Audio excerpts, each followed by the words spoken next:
Tee height is something that's often overlooked but can drastically change the results of your shot. So let's talk about how you can have the right tee height for the right shot you want to hit so you can start hitting more fairways and lowering your scores. Let's go.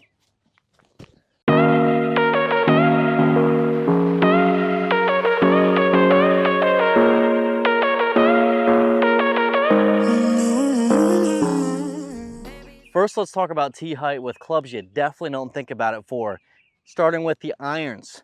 We tee these up on par threes. It's used as an advantage.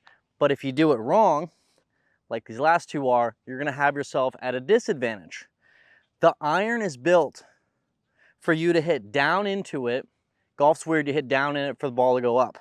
If you have the ball teed up super high, almost like you would with a driver or kind of like some people do with 3-woods, it's gonna make it really easy to hit it way up on the top of the face, causing it to come off really dead, not go as far as you want to. It'll probably go fairly straight, but it's not gonna get the distance you want. So when you tee these up, I want you to have it like you had a perfect lie in the fairway, like you propped up a little bit of grass and stuck the ball on top of it. I don't want the ball way up in the air because that's gonna encourage you to either hit the top of the face or hit way up on it, which isn't gonna get you the right distance that you want. So let's make sure when you have irons, I want that to resemble a perfect lie in the fairway, not like we're hitting a driver. Now the next clubs you'd be teeing up is driving irons, hybrids, and woods. Now I'm gonna let you guess here, which tee height do you think is best for these clubs? 1, 2, or 3? Got your guess locked in? Perfect. So just like the irons, this is the same. You wanna have a tee height that is like you have a perfect lie in the fairway. Because these clubs are built for you to hit down into the ground, down into the ball slightly, and the clubs will launch it up in the air. So you wanna have it just slightly above off the grass, like you had a perfect lie. If you have it like number 3, this is gonna encourage you to either hit the top of the face, which with a driving iron just means it's gonna go really short, probably straight, but really short. And with the hybrids and woods, you get that sky ball that goes 150 yards in the air, but doesn't go very far. So that's why I don't encourage that one. The middle one, number 2, I'm okay with. I don't recommend it because it still gives you that chance to hit that sky ball. But if you feel a little bit more comfortable with it, I'm okay with it. It's not so high that you'll be hitting up on it. You'll probably be pretty level through the ball, which it's not exactly how the clubs are built to be swung, but you won't lose too much with it compared to like if you were doing with the irons. So I'm okay with number 2. I prefer you to do number 1. Now let's move on to what everyone's been looking for, tee height with the driver. Now we've made it to everyone's favorite club, the driver. We got 3 tee heights here. All of them are okay. All of them get you a different shot. So let's talk about it.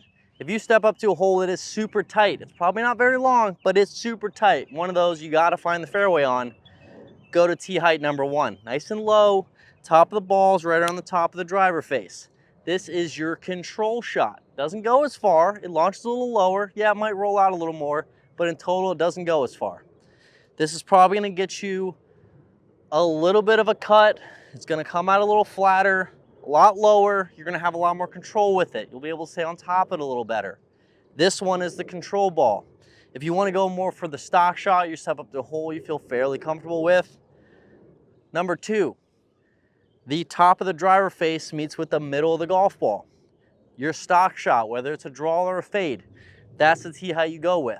Now, if you step up on a hole wide open, you're on a par 5, you wanna get there in 2, you got plenty of room, you feel comfortable, you feel confident. Tee height number 3, nice and high. 2/3 of the ball are above the driver face. This is one you can hang back a little bit, swing really hard, launch it high, spin it less, it's gonna go. But you lose a little bit of control with how hard you're gonna swing at this one. So obviously that one is wider fairways, you feel comfortable, you feel confident. But it's nice to have all 3 of these different tee heights in your arsenal. Like think about it when you get to these holes, because you can step up to it knowing like, yeah, I teed it down, this is my fairway finder shot. Or I teed it way up, we're unloading on this. We're gonna rip it out there. We're gonna have a short club into the next shot. So make sure when you're on these tees, whether it's an iron, a hybrid, a wood, a driver, think about the tee height. Make sure it's the right tee height for the shot you want to hit or for the club you're hitting. It's going to make it a lot easier. you're gonna hit more fairways, you're gonna feel more comfortable. So with that said, thank you to everyone for watching. If you learned anything, if you enjoyed the video, if you think I'm dumb for doing this in 100-degree heat, leave a like, leave a comment, subscribe, and I'll see you in the next one. Bye.